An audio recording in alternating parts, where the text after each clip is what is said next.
Under the soft yellow glow of the Christmas tree, the room was filled with the scent of gingerbread and cinnamon. The light from the fireplace danced across the old decorations my mom had kept since I was a child. Outside, snow fell quietly, leaving a hazy layer over the window pane. But the cold I felt didn't come from winter. It sat deeper, in my chest, in the quiet tightness between the smiles and hopeful glances. Everything about this Christmas felt uncomfortably familiar. And just like every year, I knew exactly what was about to happen. My mom, in a bright red robe, stood in the middle of the living room with such satisfaction that you could feel it even before she spoke. She held a small box, wrapped in shimmering gold paper and tied with a delicate white bow. My dad sat beside her, a cup of tea in his hand, his face thoughtful but his eyes full of pride. And at the center of it all, just like always, was Lauren, my sister. Lauren sat perfectly poised on the couch, red nails tracing the rim of her hot chocolate mug, her silky blonde hair flawlessly in place. Her smile was part excitement, part certainty that the best thing in the room would always belong to her. Mom stepped forward, placing the gift box into Lauren's hands, her voice brimming with excitement.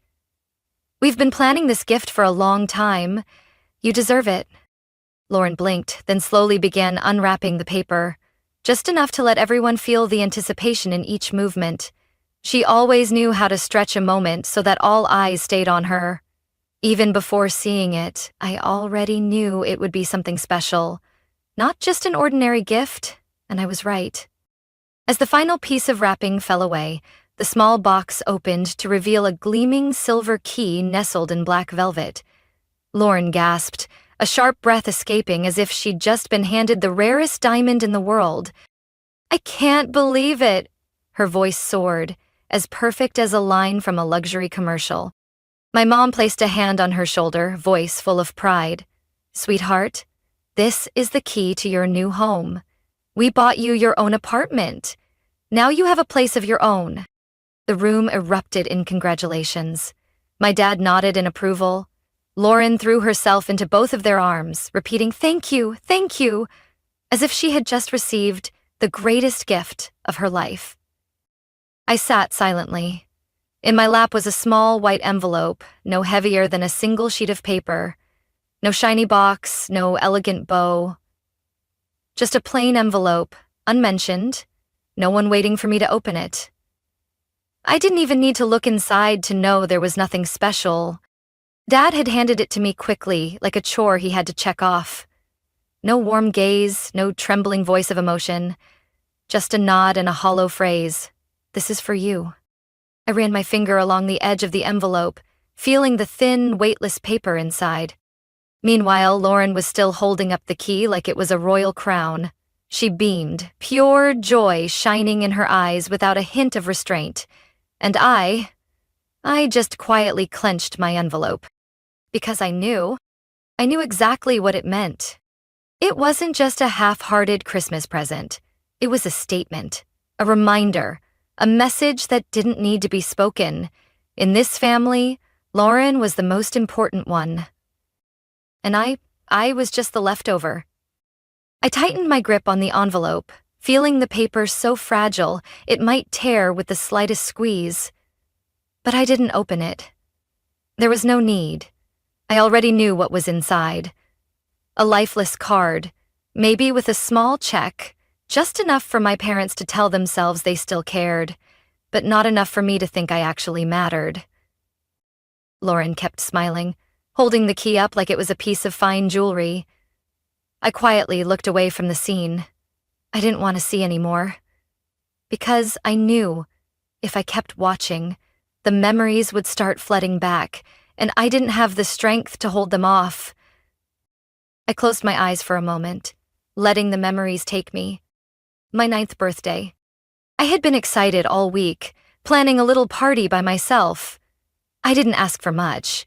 Just a small cake, a warm dinner with my family, and maybe a little present. But that morning, Mom told me Lauren had a big rehearsal for her upcoming ballet performance. "You know your sister needs to focus on her performance, right? Opportunities like this don't come often," she said, her voice light, like it wasn't a big deal. I nodded, swallowing the disappointment curling in my chest. So instead of a birthday party, I sat alone in the kitchen, baking my own cake. I spread the frosting and tried to decorate it with little chocolate flowers, telling myself the cake was enough. But that night, when I blew out the candles alone, while everyone talked about Lauren's rehearsal, I realized something. It wasn't that they forgot my birthday. They just didn't care. 8th grade science fair. I had spent weeks building a wind turbine model, a project so detailed that even my science teacher was impressed by its precision. When the results came in, I won first place. That sense of pride lasted only a few minutes, until I realized my parents weren't in the crowd clapping. I stood on stage, hands trembling as I held my certificate, scanning the audience. But no one was there. Later, when I got home, Mom didn't even remember the fair was that day. "We had to take Lauren to an audition. You know those chances don't come easy," she said, not even looking up from her phone. Dad just nodded, like it wasn't worth talking about. And I quietly tucked the certificate into a drawer, where no one ever mentioned it again. Senior year scholarship. I used to think if I tried just a little harder, if I achieved something truly big, they'd have to see me differently. So I pushed myself, studying late every night, signing up for every test, joining every activity that might catch the admissions board's attention. And finally, after all that effort, I got a full-ride scholarship to one of the top universities in the country. I walked into the living room, heart pounding, hoping for that proud, overjoyed reaction. But when I placed the acceptance letter on the table, Mom glanced at it for a second and sighed. "At least you're good at something." That was it. No hug, no celebratory dinner, not even a word of encouragement. All my hard work, sleepless nights, and stress boiled down to a careless remark. And Lauren? When she got into a regular art school, my parents threw her a party, invited neighbors, bragged about her promising future. I opened my eyes, pulling myself back to the present. Lauren was still beaming, hugging Mom, thanking her over and over. I relaxed my hand, letting the envelope fall into my lap. Those memories weren't random moments. They were proof of an undeniable truth. I had never mattered in this family. Lauren was the shining star, and I was just a shadow. But what they didn't know was that shadows had their own kind of power. This year, I wouldn't let them do it again. 2 weeks after Christmas, when the holiday lights had gone out and everyone had returned to their regular routines, I got a call from Mom. "Melissa, your dad hurt his back while cleaning out the garage. Come home and help him a bit." Her voice was soft but tired. I almost said no. After everything that happened on Christmas Eve, I didn't want to go back there. But then, something inside me stirred. Not concern for Dad, but a sense that something wasn't right. My family never called me home unless they needed something. After a brief pause, I said, "I'll come." That afternoon, I drove to the house, feeling like a stranger the moment I stepped through the door. Everything looked the same. Too perfect, too meticulously arranged like a postcard. The walls were still covered with photos of Lauren, her first ballet performance, the celebration for her role in a small play, her graduation from an art school my parents once bragged about to everyone, and me. Just one small photo on the bookshelf, the only one from my college graduation, partly hidden behind a stack of magazines. I walked into the living room where Dad was sitting in an armchair, rubbing his back, wincing like he was in pain. "Can you help me rearrange some boxes in the garage?" he asked, without a single greeting. I nodded. If they saw me as just the help, I would play that role. One last time. While I was organizing the old boxes, I noticed Dad's office door wasn't closed like it usually was. It was slightly ajar, and inside, a faint glow from the desk lamp spilled out. Something drew me in. The office was still tidy, but something felt off. The safe, which Dad always kept locked, was slightly open, like someone had forgotten to shut it properly. Dad was meticulous. He never forgot to lock the safe. My heart pounded. Part of me said to walk away, but another part pushed me forward. I swallowed hard and slowly opened the safe door. Inside were stacks of neatly arranged documents. I ran my fingers across the folders until I saw a large envelope with messy handwriting. Open only if I die. My hands shook. What was this? Without hesitation, I opened the envelope. Inside was a stack of legal documents, numbers, signatures. But when I read the first page, a chill ran down my spine. My name, on a property deed. I read it again and again, thinking I must be mistaken. But no. The document clearly stated that an apartment belonged to me, purchased 5 years ago, in my name. I had never heard of this. I kept flipping through the pages, my heart pounding. Bank statements, loans, strange transactions, all under my name. But what made me go cold were the signatures. They were mine. Only one problem. I had never signed any of it. I gripped the edge of the documents. What had they done? What had my parents done with my name? I skimmed the financial records, each line of text slicing deeper into my awareness. Mortgages, wire transfers, all executed in my name. And worse yet, a large loan taken out just 3 years ago. To pay for Lauren. I couldn't believe it. They had used my name to borrow money to support her. Without ever asking me. It wasn't just favoritism anymore. They had used me. They turned me into their financial shadow, their safety net, a name they could manipulate with ease. I placed the stack of documents on the desk, trying to breathe slowly to stay calm. But the truth? I wasn't calm at all. The betrayal was twisting inside me like an underground current, ready to break the surface. I closed my eyes for a second, then opened them again. This time, I wouldn't let it go. They thought I'd always be the one standing in the background, the obedient daughter who silently accepted the unfairness. But they were wrong. I walked out of Dad's office, still clutching the stack of documents I had found. My heart was pounding in my chest, but not from fear, from rage. They had used me for years without my knowledge. They used my name to borrow money, to cover up their financial messes, to keep spoiling Lauren, without once thinking of the consequences. But this time, I wasn't going to stay quiet. That night, I went back to my apartment, spread the documents out on the table, and combed through every number. I wasn't a financial expert, but I saw enough to know how serious this was. I needed someone who could help me unravel everything. The next morning, I called Ethan, a financial lawyer I'd worked with on a past project. Ethan wasn't just smart, he was thorough and cautious. "Melissa? Long time no talk. What's going on?" His voice came through the phone, calm and professional. "I need your help," I said plainly. "It's pretty big."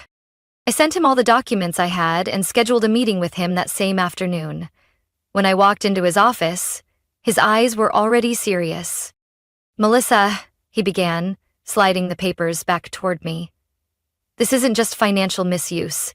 This is fraud. If you want, you can press charges." I took a deep breath. I didn't want things to go that far, at least not yet. What I wanted was a plan. A way to take back what was mine, without a direct confrontation. "I need to know what they did with the money," I said. "What assets they used as collateral, how much they still owe." Ethan nodded, and after a few days of digging, he came back with information that stunned me. The lake house. It was the house my parents used to brag about as a precious family asset. A place they and Lauren visited every summer while I was rarely invited. They had mortgaged it 3 years ago to pay off debt. Lauren's debt. Ethan showed me the loan documents. My parents had used the house as collateral to help Lauren start her own fashion brand, and as I had suspected, it failed. Worse, they had fallen behind on the payments, and now the house was about to be repossessed and sold at auction by the bank. A slow smile spread across my face. I didn't need to confront them. I didn't need to yell or argue. I was going to do something they'd never expect. I was going to buy that house. I couldn't let my parents know I was behind the purchase. If they found out, they'd try to stop me. So Ethan and I came up with a plan. We would use a third party, a trusted investment firm Ethan had connections with, to buy the house from the bank without my name ever appearing. The purchase went through faster than I expected. Within a few weeks, the paperwork was complete. I looked at the new ownership contract. Now, the lake house no longer belonged to them. It belonged to me. But I didn't announce it right away. I waited patiently, watching my parents' every move. I listened as they complained to friends about how the bank was being unfair by seizing the house. I saw my mom desperately calling people she knew, trying to borrow money to buy it back. I read Lauren's texts, furious that our parents are so useless for not keeping the family's precious property. And I waited. Waited for the perfect day to reveal everything. Christmas.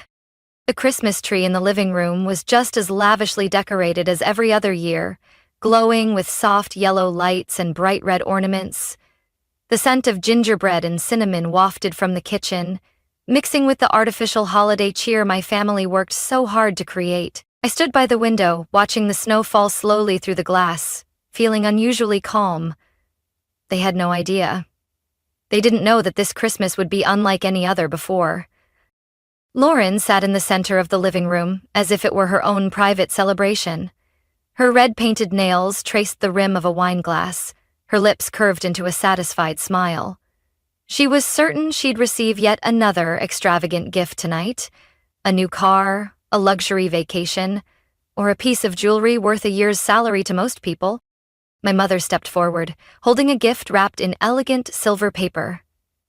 "Sweetheart Lauren, this is a very special present just for you."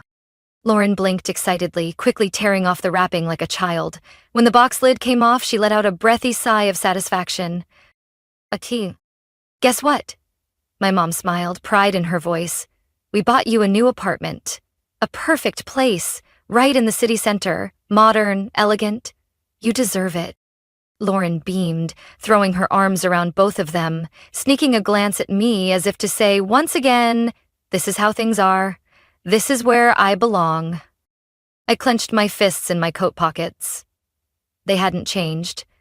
They never would. But that was okay, because tonight, everything would be different. I waited until the laughter and congratulatory chatter about Lauren's gift died down. Once everyone had returned to their seats, I stood up slowly and pulled a small white box from my bag. "I have a gift for you too," I said, my voice calm but echoing in the room. My dad frowned as he took the box from me. It wasn't wrapped in shiny paper, no bow, no decorations. Just a plain box. But I knew what was inside was worth more than any gift they'd ever received. He opened it and pulled out a thick envelope bearing a law firm's logo in the corner. "What's this?" he asked, flipping open the stack of documents. It took exactly 3 seconds. My mom stared at the pages, her eyes widening as she realized what she was looking at. Lauren leaned forward, trying to read the bolded lines. The room fell completely silent. A moment ago, Lauren had been glowing. Now she stared at me, confused, waiting for an explanation. My dad turned the pages over and over, as if hoping the content would somehow change. But it didn't. It was clear from the very beginning. I was the legal owner of the lake house. The house they once called their treasure, the house they used to show off to their friends, the house they secretly mortgaged to pay off Lauren's debts. And now it belonged to me. My dad took a deep breath, gripping the papers so tightly his knuckles turned white. "Melissa, this can't be right." "It's completely legal." I sat down, crossed my legs, and looked straight at them. "You couldn't keep up with the debt. The bank seized the property. And I bought it through a third party."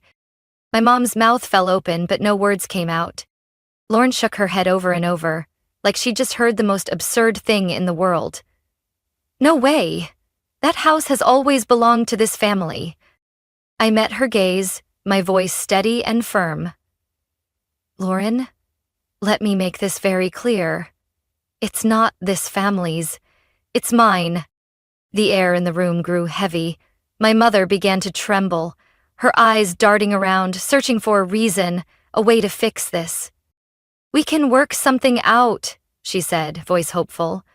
"We can find a way to keep the house." I tilted my head slightly, a cold smile tugging at my lips. "No." My dad slammed his hand on the table, his eyes burning with fury. "Do you even know what you're doing? That house is part of our family." I raised an eyebrow, leaning forward, my voice sharper than ever. "Family? Are you talking about the family that used my name to take out loans? The family that forged my signature to cover up Lauren's mistakes? The family that's treated me like I was invisible?" My mom went pale. Lauren stared at me in shock. Finally, my dad muttered, his voice low and threatening, "If you walk out of here, you're no longer part of this family." I stood up, grabbed my coat, and walked to the door. Before opening it, I turned around and looked at each person in the room. Fine, because I never truly belonged to this family. Then I slammed the door behind me. Stepping out into the white snow, I took a deep breath. The air was freezing, but for the first time in years, I felt light. I walked away from that house, leaving behind the angry shouts and desperate pleas. The door slammed shut behind me, cutting off everything I had once tried to hold on to. Recognition, affection, or any hope that they would ever change. The snow was falling heavier as I made my way to the car, tiny flakes clinging to my black coat. I opened the door, sat in the driver's seat, but didn't start the engine right away. I just sat there, hands on the steering wheel, staring at the soft yellow lights glowing from the living room window. Inside, I knew everything was falling apart. My dad would be flipping through the documents, searching for some legal loophole to reclaim the lake house. But there wasn't one. I had made sure every detail was airtight and lawful. My mom was probably already on the phone with someone she knew, trying to find a way to negotiate, to find someone who could talk me out of it. But just like always, she wasn't doing it out of love, only because she needed a solution. Lauren. I could imagine exactly how she was reacting. Her blue eyes wide with disbelief, her perfect mouth twisted in rage. She had never imagined a day when something wouldn't be hers. Her whole life, she had believed that if anything ever went wrong, our parents would fix it, would find a way, would make sure she kept everything. But not this time. I started the engine and drove away from that place without looking back once. In the days that followed, my phone buzzed constantly with missed calls and messages from my family. Mom called, Dad called, even Lauren sent long, rambling texts, demanding answers, accusing me, throwing cruel words my way. "Who do you think you are? You've destroyed this family. Give the house back. Our parents spent their whole lives building it. You have no right to take it." Achilles respond. When the threats didn't work, they turned to begging. My mother left a long voicemail, her voice hoarse like she'd been crying. "Melissa, you know we have nowhere to go if we lose the lake house. This isn't just property, it's our family's history. Please, think it over. I'm begging you." I didn't respond. Then came a message from my dad, shorter but laced with anger. "You can't do this to your own family." But what had they done to me all these years? Not once did anyone think they couldn't do this to me. Weeks passed, and the messages started to slow down. News from acquaintances told me my family was in serious financial trouble. They had lost the most valuable asset they ever owned, the one they used as collateral for every previous loan. Without the lake house, the bank wasn't lenient anymore. My mom had to sell off many valuable items to try and cover some of the debt. My dad, the man who once prided himself on holding the family together, was now searching for a job at nearly retirement age. Lauren, she couldn't accept the truth. I heard she had begged our parents to fix it, but they had no way left. I could picture her frantically calling every connection she had, but no one was willing to help. The luxurious life she once took for granted was slowly crumbling. And me, I didn't care. I spent my time fixing up the lake house, turning it into a place that truly belonged to me. No more objects my parents had chosen to show off their status, no more photos of Lauren everywhere. I changed everything, Every curtain, every rug, every picture frame. I made it into a space that was mine alone, with no trace of the past. Each morning, I made coffee and sat by the window, looking out over the still lake, listening to birds instead of familiar, cold criticism. No more dinners where I was the quiet shadow beside Lauren. No more hollow glances when I tried to prove I mattered. No more hopeless waiting for the day they might love me the way I deserved. They had lost me a long time ago. Now, I'm no longer the daughter of that family. I am simply myself. The wind swept gently across the lake, carrying a crisp chill of winter. I stood on the front porch of the lake house, a cup of hot tea in hand, and took a deep breath. No more messages, no more calls, no more anger or pleading from my parents or Lauren. Only silence. For the first time in my life, I didn't feel the need to prove anything to anyone. In the early days after leaving my family, I thought I'd feel empty, that a part of me would want to go back, hoping for remorse, an apology, some small sign that they realized what they had done. But then I realized I wasn't waiting for that anymore. What I used to want, love, recognition, the feeling of being valued, had died long ago. And that death didn't happen on Christmas Eve when I walked out. It had started years earlier, in the forgotten birthdays, the missed accomplishments, the countless times I gave my all and still remained a fading shadow. I used to think that if I could reclaim the lake house, if I could make them see how wrong they'd been, I would feel victorious. But as I watched them fall apart, I felt nothing. No satisfaction. No revenge. Only freedom. I didn't take back the house to get back at them. I took it back because it was mine. Because for the first time in my life, I wanted something that belonged solely to me. Something that couldn't be taken away, denied, or dismissed. I had spent too many years chasing love from people who never intended to give it. And now, I had stopped hoping they ever would.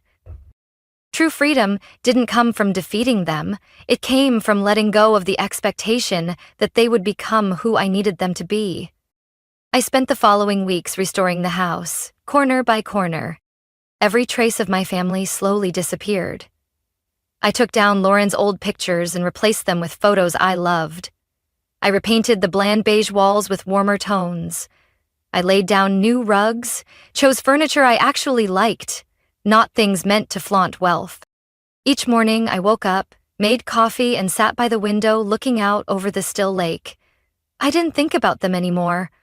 I didn't wonder what they were doing, if they regretted anything, or if they realized what they had lost. Because it didn't matter anymore.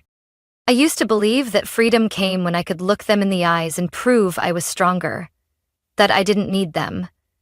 But it turns out, freedom came from something much simpler. Not thinking about them at all. No longer letting them control my emotions. No longer feeling the need to react to anything they did or said. My life now didn't include them. And I felt more at peace than ever. One late afternoon, as I was walking around the lake, my phone buzzed, an unknown number. I stared at the screen, that old feeling briefly returning. Anxious, uncertain, expectant. But this time, I simply smiled and didn't answer. I didn't need to know who it was. Maybe it was my parents.